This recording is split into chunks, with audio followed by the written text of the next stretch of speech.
A massive 200-ton nuclear bomb was screaming toward America at 6 times the speed of sound. And the moment the Secretary of Defense got the news, he practically wet himself and immediately called in security to rush the president, who was casually watching a football game, out of harm's way. As the president jogged off the field with his bodyguards, the entire stadium of fans just stood there completely confused, wondering why the president was suddenly sprinting away like it was a year or something. Little did they know that in just 2 minutes, half the country would be wiped off the map. With sirens blaring, the president was shoved into his armored limo and they floored it straight for the nearest bunker. But they didn't even make it halfway before an enormous, eerily beautiful mushroom cloud lit up the sky with a deafening boom, and the entire presidential motorcade was forced to turn back. Chaos erupted across the city, with alarms blaring and explosions rocking the streets.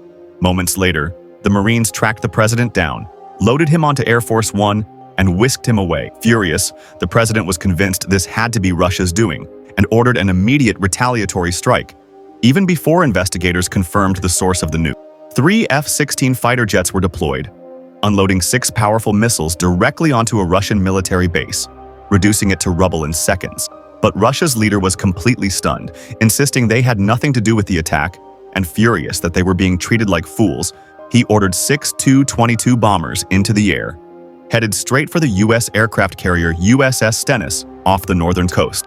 By the time the carrier's radar picked them up, it was far too late. The once mighty vessel was now a twisted pile of smoking wreckage.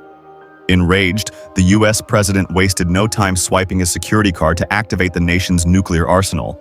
And at that same moment, Russia's leader cracked open the nuclear briefcase, authorizing all intercontinental missiles to target America. Just as World War III was seconds from breaking out, investigators analyzing the blast site made a shocking discovery. Fragments of a rare metal only used in American-made nuclear bombs were scattered in the soil. After digging deeper, they uncovered that this very bomb was actually built by the U.S. back in 1968 for operations in the Middle East.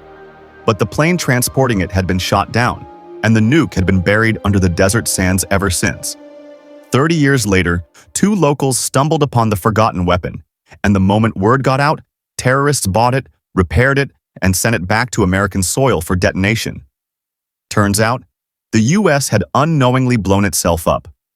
Completely dumbfounded, the president scrambled to cancel all nuclear launches and shut down military operations, realizing that for once, trying to act tough had only backfired. Now, all that was left was to figure out how to explain this embarrassing mess to the Russians.